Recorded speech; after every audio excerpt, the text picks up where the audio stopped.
good. How are y'all? That cord shorter than it's been. That All right. looks like it's stretched pretty tight.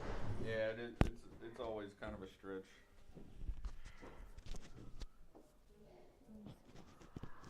Do. Oh, are you already streaming? Yeah, I just went ahead and started it. Oh, okay. So everybody watches us just roaming around. Yeah. About getting started. Just because we're having breakfast doesn't mean we don't have a time limit. That's right. All right.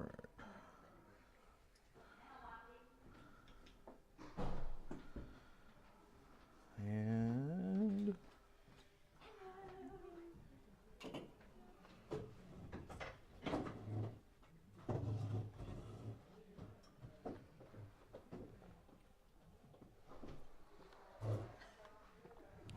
I got to get my coffee in this morning. Yeah, I understand. I'm surprised you're not drinking iced coffee. That'll be later. All right. Well, what are we, 5 after? Yeah. So we'll go ahead and get started. And whoever comes in can come in. If not, they can just catch it on the replay. All right. So this morning, we're talking about the 17th section on religious liberty from the Baptist Faith and Message. We had a good talk last week, I think, about peace and war and the Southern Baptist viewpoint on that. And today we'll talk about religious liberty. So what is religious liberty, right? If you're a citizen of the United States, this is probably closer and near and dearer to your hearts than other parts of the world, right?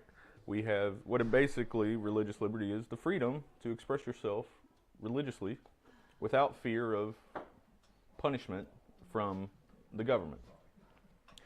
And we'll read through it. This is a larger section. These last two are fairly large, but they're fairly straightforward too.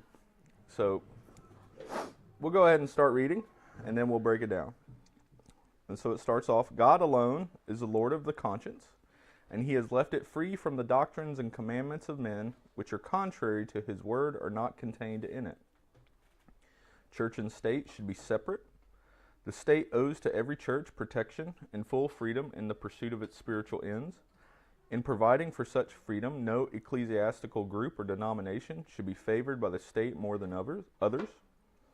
Civil government being ordained of God, it is the duty of Christians to render loyal obedience thereto in all things not contrary to the revealed will of God. The church should not resort to the civil power to carry on its work. The gospel of Christ contemplates spiritual means alone for the pursuit of its ends. The state has no right to impose penalties for religious opinions of any kind. The state has no right to impose taxes for the support of any form of religion. A free church and a free state is the Christian ideal, and this implies the right of free and unhindered access to God on the part of all men, and the right to form and propagate opinions in the sphere of religion without interference by the civil power.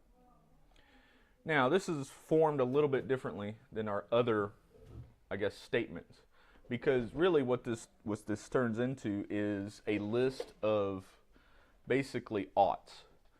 The state should do this, the church should do that, is kind of what it breaks down into. And it starts off with this section of Lord of Conscience. What this first sentence is kind of the overview sentence, right? God alone is the moral command. And our morals are not tied to the doctrine and commandments of men, where they're contrary. So what it's saying is, if there is a conflict between the Word of God and the law of man, the Word of God is superior.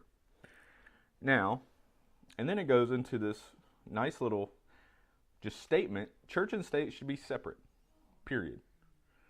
It's just an affirmation. Now, let's take a quick poll here. How many believe that the church and state should be separate? Raise your hands. I mean, I don't want the. I feel like there's some hesitation here. There is some caveats. Yeah. What are the caveats? This is a fairly simple statement, right? That we just read. It's a simple statement that can mean a whole lot. Okay, let's talk about it. What are the today's caveats? Environment, you see it brought up by people who have no religion, I guess, to say that we can't express our religion because it has something to do with a government agency, like putting a cross in front of a state house or something. Okay. Like that. That's Okay. to me taking it a little too far. Okay, so It's offensive, in other words. okay, so what we're saying is maybe it doesn't mean the right not to be offended. But okay, let me ask you this question.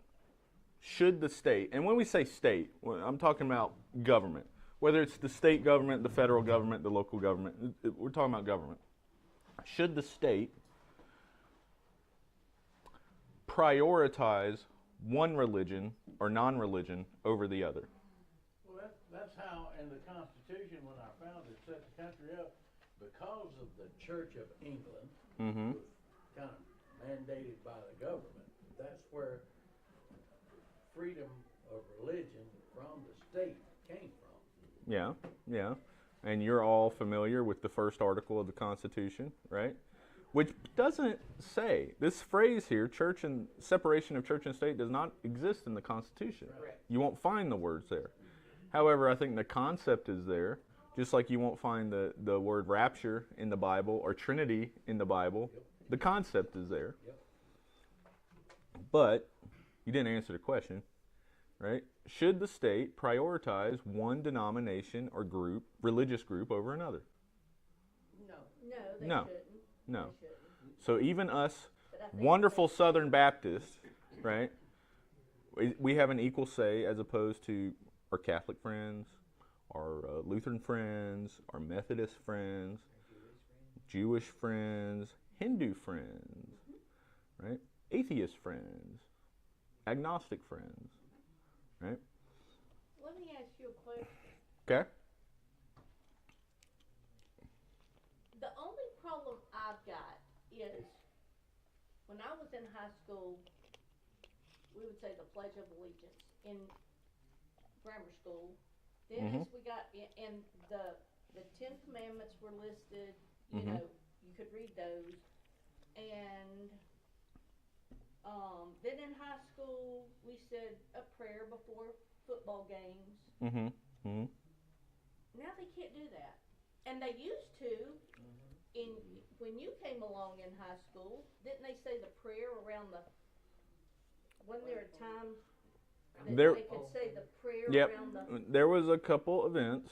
They could not be sponsored by the school, but they could happen at the school, yeah, right? And that's yeah, it's kind of the fine line that this statement right here is a fine line, right? Because while the state is supposed to be equal to everybody, and I think we all agree to that, the state, the government, is made up of people of specific faith. And so it is a fine line. And so what we had was we were in band, and they did a prayer before the game, and the band director, while a Christian, could not lead it. It had to be voluntary, and he was very clear. Now he could participate, which was, but he couldn't lead it. And again, it's that fine line, because we don't want any student necessarily of other faiths to feel left out if they don't participate. And so that's kind of that fine line, right, that they're trying to draw. And we have this fine line here today. We have, and really this line cuts into so many aspects of our society now. The abortion debate, right? That's that fine line of, okay, we understand that other faiths don't believe necessarily in the sanctity of life that Christians do. At the same time, it's a pretty much universal law across all civilizations that you shouldn't murder anybody, right? Just because it's a 10 commandment, right? Thou shalt not kill, doesn't mean it's also not a law. How do you get around that? Are we just going to say, oh, well, because it's in the 10 commandments, we can't make that a law. Now we're free to kill everybody? Like, you get into some really weird, and I'm not a legal expert, right? People have debated this for centuries. Like you said, from the Church of England coming over here, really this law, this idea of the separation of church and state was actually to protect you from other Christians, right? Right? Where did all the immigrants come from? Europe, England, right? Those are all Christian nations at the time. This is to protect you from them, right? Catholics were not happy, right, with Protestants. So that's where this statement comes from. Now, one line that got crossed, and it was hard for me to settle with it, but when you look at it logically, I understood it. But there was a courthouse, I don't even know what state it was in, that they allowed manger scenes for Christmas. All of a sudden, the devil worship popped in. Yep. And of course, they said, look, if you've got the right to do the manger, then we've got the right, because this is our religion. Yeah. And that was, even though I didn't approve of it, didn't like it, it was like, looking at it was like, okay, either you have to accept and live with this, Yeah. or either have nothing. It's your choice. Yeah. Because it's either, again, you got to be fair. Yeah. And that was really hard to deal with. I still haven't settled that in my heart. It is hard to deal with, but you're right. Yeah, I think you came to the logical conclusion.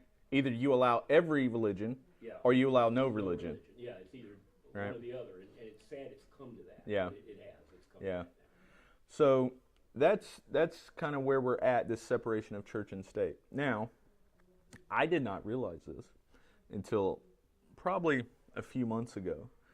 This idea is actually, I thought it was fairly universally accepted, right? Maybe you have different ideas of what it looks like, but I thought this idea, because it's enshrined in our Constitution, this idea has been around since the foundation of the country, right? But actually, there's a movement now that just flat out disagrees with this. So you can think of other countries around the world that don't have separation of church and state. There is a state religion. You can think of, nowadays it's more in the Middle East, right, where being a Muslim is the official state religion, but it hasn't always been through history. You can go through history, right, the European countries where Catholicism was a state religion, all that kind of thing. So you can see where the state and religion are tied together through history. And there's a resurgence of this idea. I guess it's been termed Christian nationalism, where it's the merging. The idea is that, no, there shouldn't be separation of church and state. The state ought to promote Christian ideas and values to make the society more Christian and therefore better. That's the idea. And you remember when we talked about our discussion about the views of the end times, right? We had this idea of premillennialism, right? Which is the idea that the world, goes through the world is ramping up to the tribulation, the rapture happens, and then the tribulation starts, Battle of Armageddon, and then Christ comes back to earth, takes care of things, right? That's the viewpoint that Kenny and I share here, although we did discuss that the Southern Baptists don't officially promote one or the other viewpoint. You can have either viewpoint. But that other viewpoint, post-millennialism, is the idea that society and the world is getting better and better and better and better, and finally it's good enough to where Christ comes down at the end. Well, and but we talked about this, right? This was the majority viewpoint before the world wars, right? Because you could think of technology's improving. We've won our independence in this country. We're growing, right? We're getting new and access, medicine's improving. Like, you can kind of see the growth process, and you're optimistic, and it's just going to keep going. That part's good, but what about morals and values? Well, Ethics. at the time, going down the right? Well, Christianity was also spreading. We had the great revivals, Yeah. right? The Great Awakening of the 18th centuries, right? And so you could kind of see where they were coming from. Now, of course, hindsight's always 20/20, right? We can see the world wars, we can see the devastation that this caused, and we also see the moral turmoil coming. But that idea is back. Hey, Winfred. That idea is coming back, and the idea of Christian nationalism is, okay, we're going to use the power of the state to improve society to such a point that it will get better and better, right? That's kind of the overarching broad stroke idea. And so you're going to have, because Christianity and the state are merged, we can bring back prayer in schools. We can bring back Bible study in schools. And, if you're left out, well, too bad, right? You should get on the bandwagon because this is the best thing for you. Kind of the idea. Now, and of a hot topic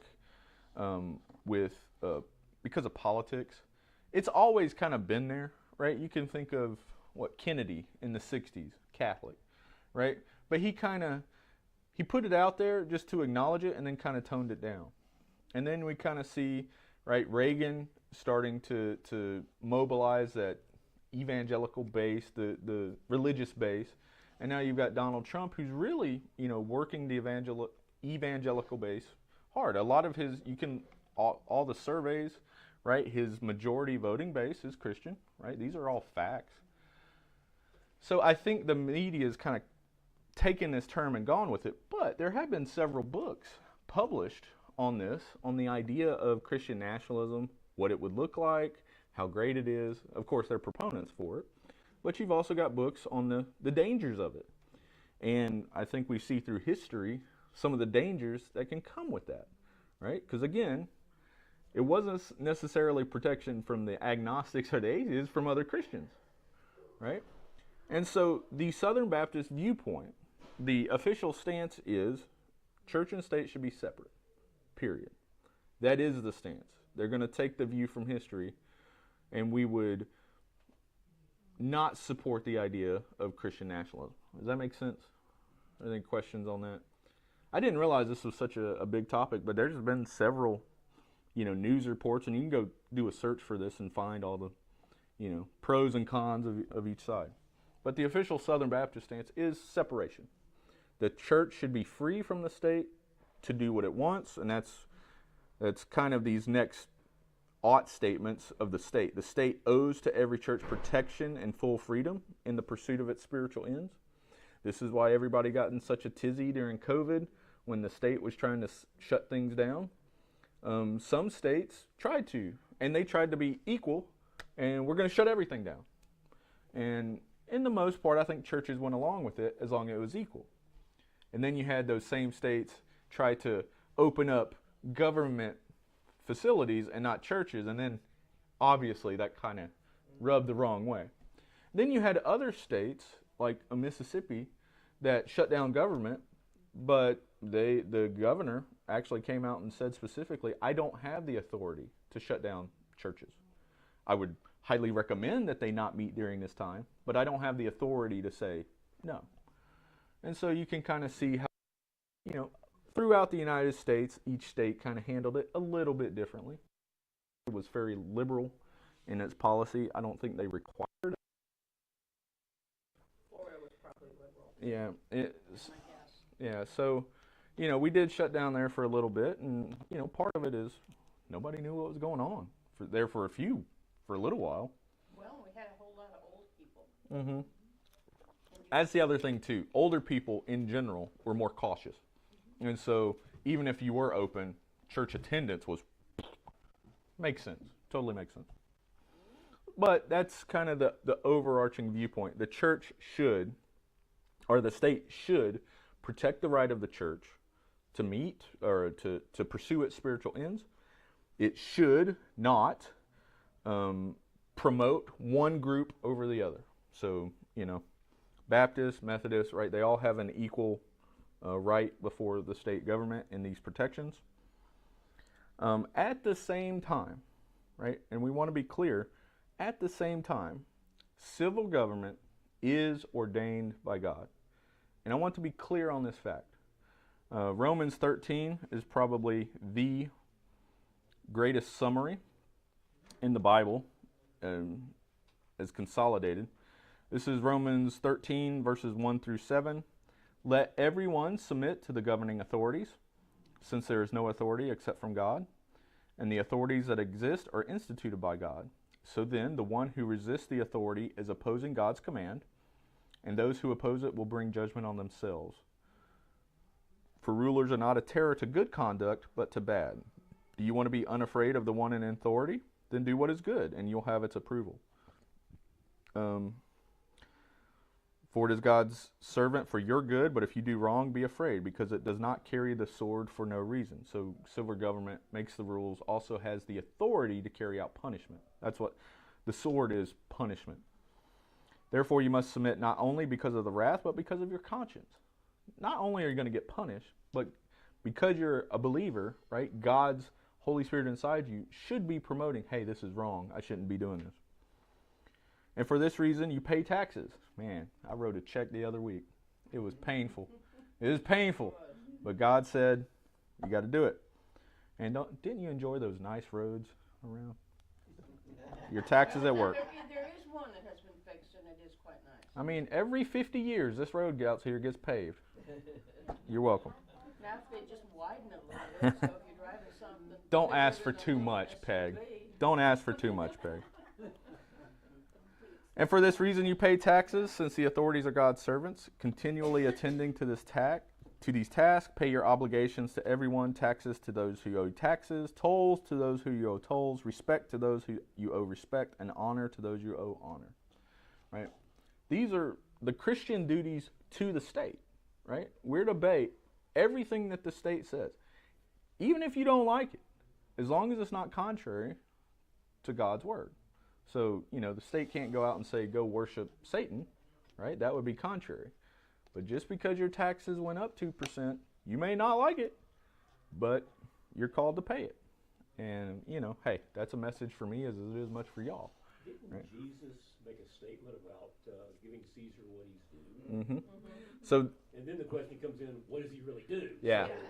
So that section in Romans is a nice consolidation, right? You can go through the Gospels and the other scriptures to find individual statements. Jesus said, give what to Caesar what is Caesar's, right? Talking about the paying the taxes and stuff, and give unto God what is God's, right? Does God need physical money? No. Obviously, the church uses that to promote his spiritual work on earth, but, God doesn't need physical money. It's more of a tool, a learning tool for us, really. So, we do have an obligation to the state as Christians to obey the laws that come down.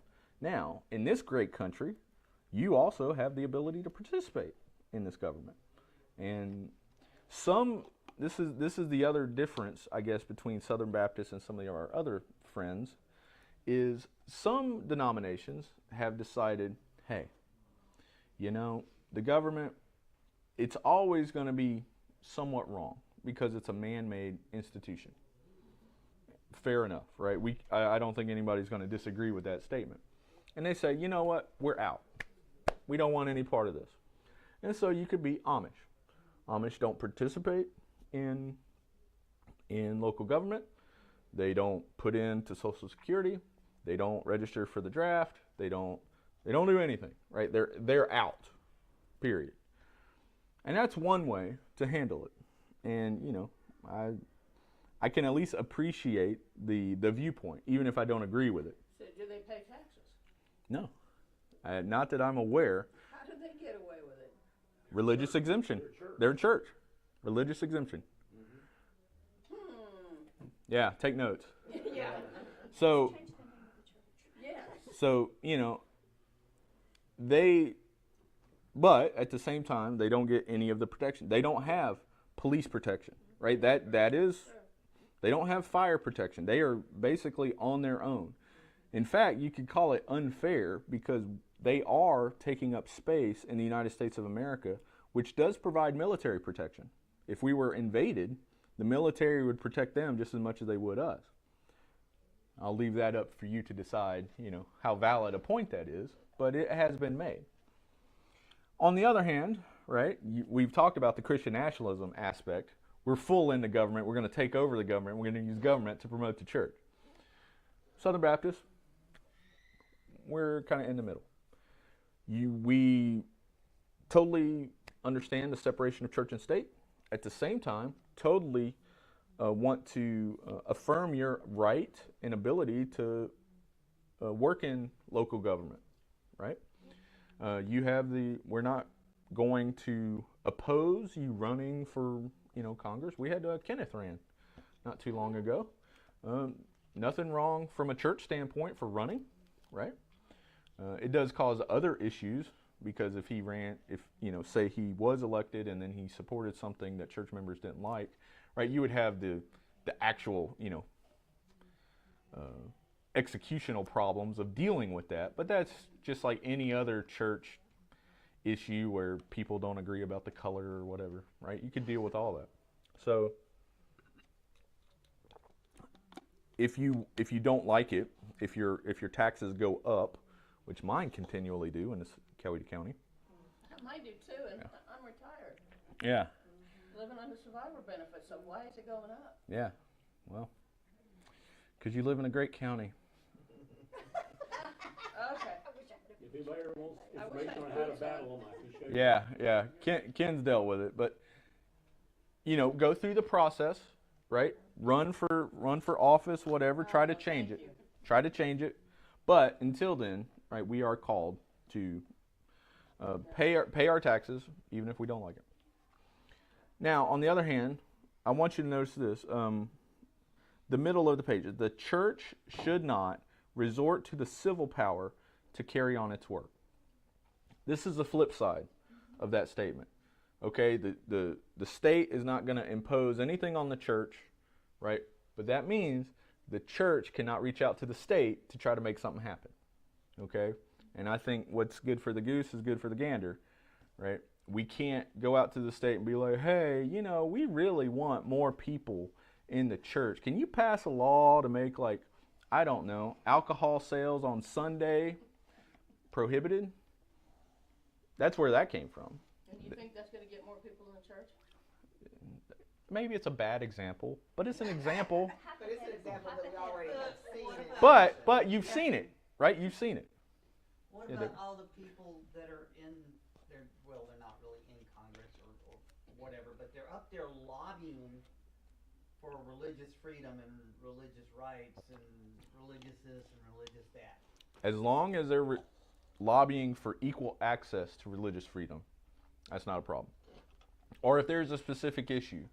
For example, let's say in some one town, a Baptist church was shut down and the other churches were still open, right? That would be an injustice, we would say, and we would fight to correct that injustice, and it would be okay. But we're not going to support lobbying for keep the Baptist churches open but shut down all the rest. That would be inappropriate. Does that answer your question? And there are lobbying all over, if we want to bring back prayer in schools, technically, right, we could, as long as it's equal access for every religion.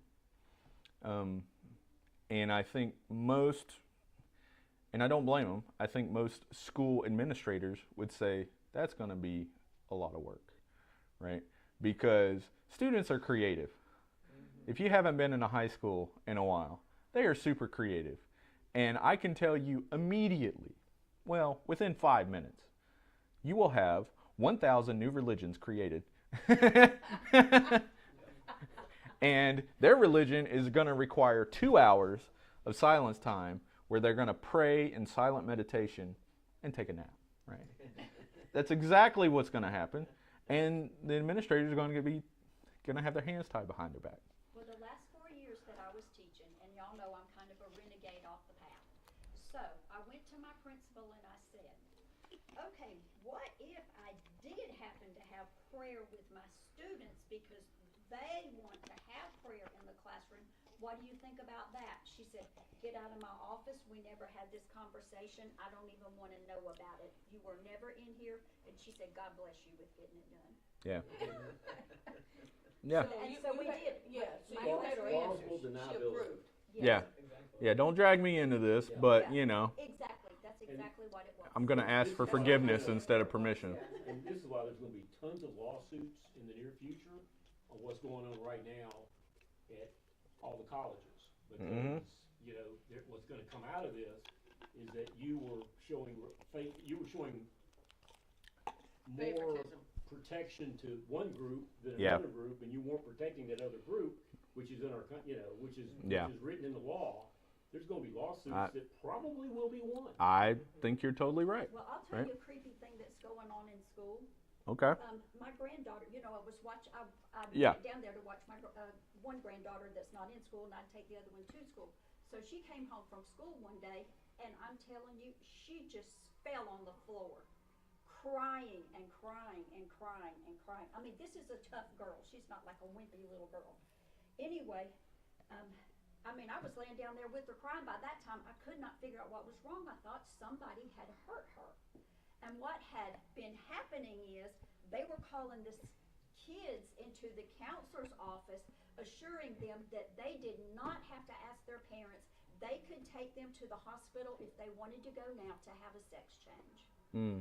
It scared the bejeebie out of her. Now, this is a girl that's taken karate since she was 4 years old, so she can technically kick probably most any of us anyway. Yeah.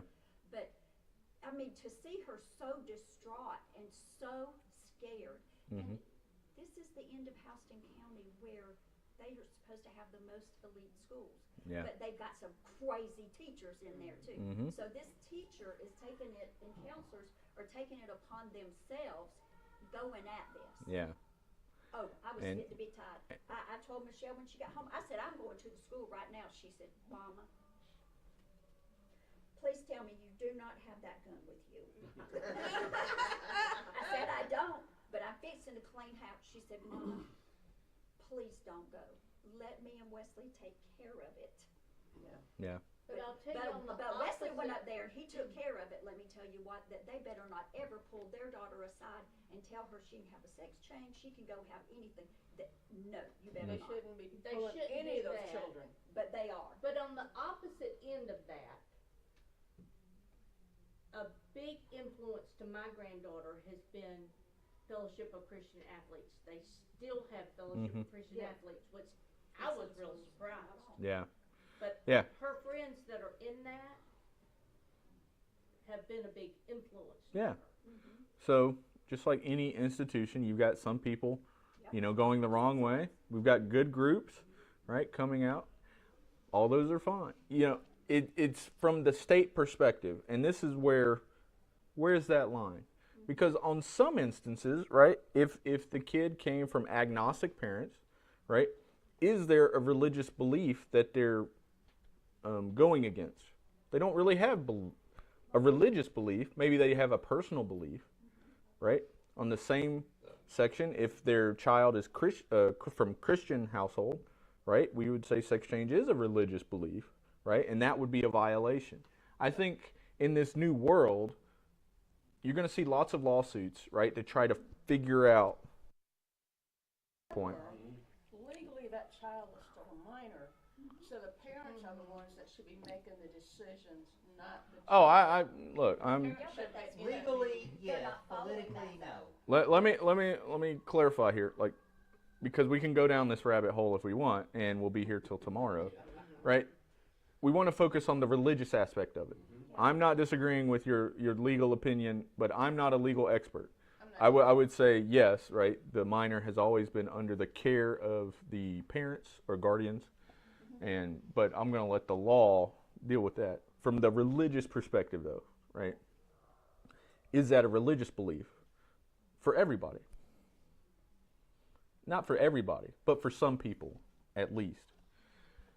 At the same time, right, we got your private groups that are open to everybody, because technically the Fellowship of Christian Athletes cannot deny a non-Christian from coming in, but they would have to Well, agree with the. My granddaughter is from a non-believing family. Yeah. The Fellowship of Christian Athletes is just a good influencing. Yeah. For her. And that's what we want. Like the church, we've always said anybody's welcome to come to the church, right? We don't have any, not to be a member or to be in leadership position. Obviously, that's a little bit different. But anybody's welcome to come. Atheist, agnostic, Hindus, Buddhists. And Yeah. it's not school sponsored. Yeah. It's a And I'm student just gonna sponsored. say, I didn't raise my kids this way. They went, and the state colleges did this to them. They did Yeah. that to my nephew too. I have no so doubt. I have understand. no doubt in that. Yeah, no, they So- did it to my nephew too. Yeah. So continuing on, right, we have the state has no right to impose penalties for religious opinions of any kind, even if they're stupid opinions, right? Which is known to happen. Maybe they're smart opinion. It doesn't matter, right? State stays out of it pretty much, especially with punishment. And the state has no right to impose taxes for the support of any form of religion. Now, this has also come into question a lot, especially here recently. 2007, 2008, the housing market crash. You looked at the state tax revenues, right? They're going down, right? Services are being cut, layoffs, furloughs, all that fun stuff. People are looking around. Hey, how can we make more money? Well, a large section of untaxed property and assets is the church. A lot of it is. There's also, if you wondered why, Georgia's looking at casinos and why states have taxed marijuana, now you know why too. Money is what it boils down to. But the church holds a lot of real estate. Now, our church here, fairly small in comparison to different things. But it is still, we have, I don't know, I'm just going to take a wild guess, $400,000 worth of real estate here when you account for the buildings and the land and all that. That doesn't pay tax. We don't pay tax. And yet we still get the benefit of the fire department and police and all that. So there is a case to be made. But historically, the states have said, we're not getting into that fight. We're just going to provide that service. They don't have to pay taxes because we don't want to get in the business of, somebody's better than the other. Now, does the government pay taxes?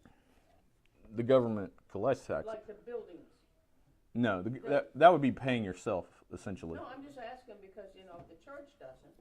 Mm-hmm. And then you've got all these municipalities that, like police stations, Yeah. fire stations, all that land.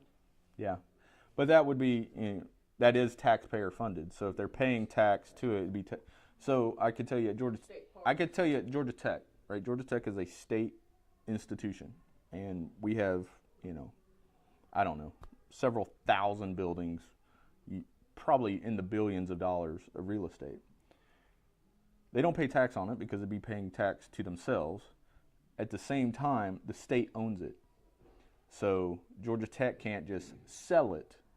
If they want to sell a piece of property, it's a big hassle because you got to get approval from the state. And I don't know if you've dealt with state government lately, but they're not fast, even when they're talking to each other. So, that said, what about these mega churches? We've seen them on TV. Joel Osteen's church. That's a, fairly large organization. These prosperity gospels that you see on TV, right? They're flying around in jets and stuff. I think most Christians would say, that's not representative of all of us. And I think a lot of people would say, that's not really Christianity.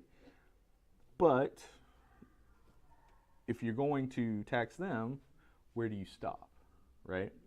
That's the slippery slope that it makes.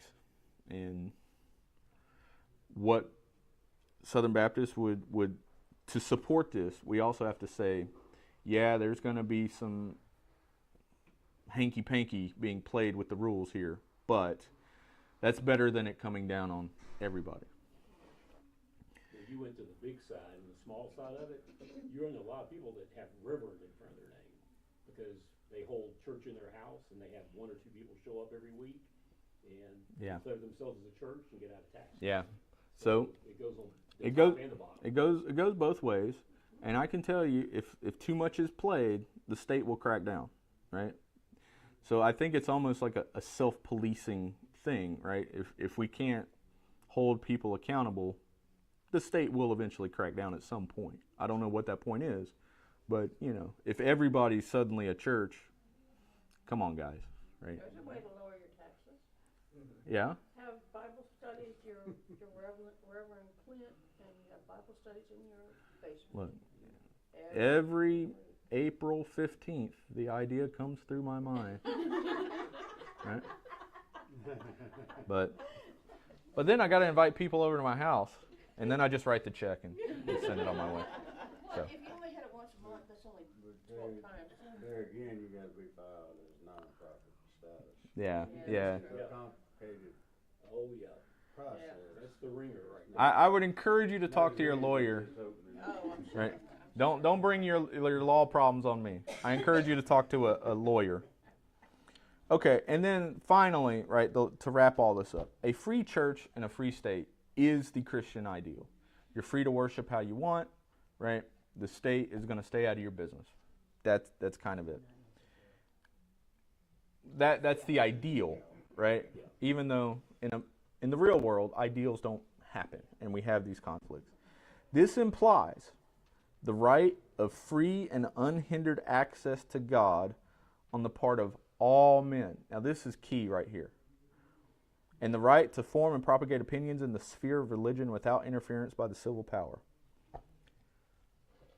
Lately, and this is more of a modern thing, this article hasn't been changed much. It's only changed by a couple words since it was originally created in 1925. Okay, they had no idea that we would have social media to the extent that we do. And you've seen places on the internet where religious speech has been removed because they don't like it, essentially. It goes against their terms of guidance or, what is it called? Terms and conditions of you signing up for their service. Facebook and YouTube being like the prime examples. Now, does a private service have the right to allow free speech? I mean, technically, no. No, I don't think they Legally, have, no. they're private service. Legally, no, they do not. But notice the statement here. And this implies the right of free and unhindered access to to God on the part of all men. That means everybody. So what the Southern Baptists say is, regardless, there should be unhindered access to God on the part of all men. Now, of course, Southern Baptists would say the true and living God, right? How do you oppose that? Let's say I wanted to start up a YouTube competitor, okay? And I'm going to allow free speech on my platform. It's my money behind it. And I started up, and you guys are uploading things and whatever. And then we get the Hindus come on and start uploading. What are we saying here? As a private Christian person, should I allow these Hindu videos to be on my platform? Should I allow Catholic videos to be on my platform? Can you put out a disclaimer? Would that be inhibiting free speech? Am I going to put disclaimers on everything? I think you'd have to. I think you pretty much have to. Disclaimers on everything. Hey, No, this isn't not necessarily the views of this platform. Well, I would just put that everywhere then. Well, now you're talking about the same thing that people that bake cakes that say, I'm not going to make a gay cake. Now you see. There you go.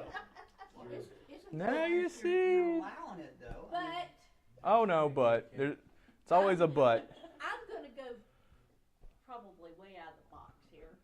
Oh yeah. Somebody's Get got hot to in the because- room. Because, somebody's got to, because our other one isn't here. But yeah, somebody's got to. Hey, We're going to treat everybody with love and respect. That's didn't what I mention mean. names. Treat everybody with love and respect, and that's why I myself, I bake bread, cookies, and all. I would bake a gay person a loaf of bread Okay. to Well, that's show different than what love he's and talking about, respect. though. I know, Yeah, but business. I'm just going with, Because that baker said he'd make them anything else they wanted except for the wedding cake. Because that was the part. Because that it's they the did. wedding that's the problem. It's not a cake. It's a Okay. wedding cake. It's a wedding cake. But now, didn't Elon Musk buy Twitter and change it to X? He did. Simply because of that whole freedom? Because he disagreed with the way Twitter was handling political speech. And so he bought it and he opened it up to everything, pretty much. Now there's still some federal guidelines. For example, like no matter who you are, right? The federal government, the state says we cannot promote child pornography, right? Oh, yeah. Not that anybody would have a disagreement with that in this room, but the state says no. Period. Even if it's part of your religion, let's say. We also don't do, human sacrifice anymore, even if that's part of your religion, right? There are conflicts, right? This is freedom of speech, right? Yes, he will say that. I mean, I'm not on it, so I don't know that for a fact. That's my understanding. Now, at that level, daughter's on it. at that level, right? Is he just saying stuff for media attention? I don't know, right? But that's what he says. He hasn't banned Donald Trump, I don't think. No, I think he got unbanned because he was banned. I know he was banned from Twitter. Yeah, he was banned. I think he's been unbanned now. You know what I think about So- these social medias and schools and everything else. It all starts at home. We have to try as best we can as parents to show. Guess what our next section is, Candy? You're getting ahead of ourselves. I'm sorry. No, you're fine. You're fine. But I thought it was a the nice kids segue. need to know what it is that they're looking at and whether it's the truth, Mm-hmm. or whether it's just Hogwash? yeah. Junk. Okay, that's good. Junk. A truth, Yeah. hogwash. My truth, their Um, truth. Not disagreeing with you on that, Candy. Not disagreeing. All right. So that's kind of the Southern Baptist viewpoint on religious liberty. And you can kind of see how this statement in the real world is fairly complicated, right? To figure out, is this something I support? Is this something I'm against, right? Freedom, right? Freedom applies to everybody, but, that's great in theory until, these freedoms start to collide, right? And then somewhere there's a line, and the state figures it out. The idea is the church does its own thing. The state protects the ability of the church to do its own thing, but does not interfere with it. That's kind of the ideal. Now, of course, in reality, right, these boundaries hit each other at some points. But that's kind of the Southern Baptist viewpoint. Any thoughts, questions, or ideas? Okay. Well, I've done such a wonderful job that nobody has any comments, which is the ultimate compliment. When your child comes to you or your grandchild comes to you with some malarkey that they've seen on the internet, Mm-hmm. then you've got to set them straight. Yeah. And Well- if you have to go to the Bible to set them straight, do it, because I do it. Well, and I think that's one of the conflict points, right? Is because we Christians are sending our children to a state school. There's right there, just the idea is a conflict point, right? Well, that's the main reason homeschooling is blowing up. I think Homeschooling is huge. I think home. That and the Christian schools, too. Yeah, And Christian there are schools, some homeschool. problems with people who are homeschooling. I know several people who are homeschooling, and so far it's been no school. Well, there is a There problem with there that. are abuses on both sides, and I've seen it too. But it probably happens in public school, too.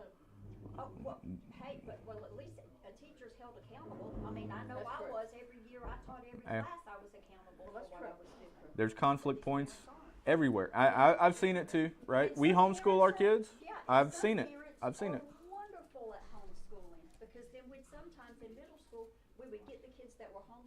Mhm. preschool, and it's like, man, they're all ready for ninth grade. Yeah. They're in the seventh grade, but they already know, because there are many parents who are really good at it. Yeah. But I'm sorry, if you don't have more than ninth grade education, you're going to have a hard time teaching your kids. You know, we could talk about that. Other than kindergarten. Other than kindergarten.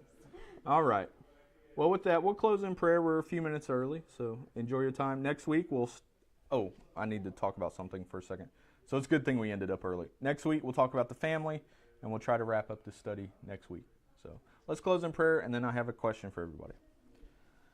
Father, thank you for this opportunity for us to come together and study your word through the Baptist Faith and Message. We open our hearts to your wisdom, Lord, to help us guide us as we go through the world when we're dealing with the powers that be that are ordained by you, Lord.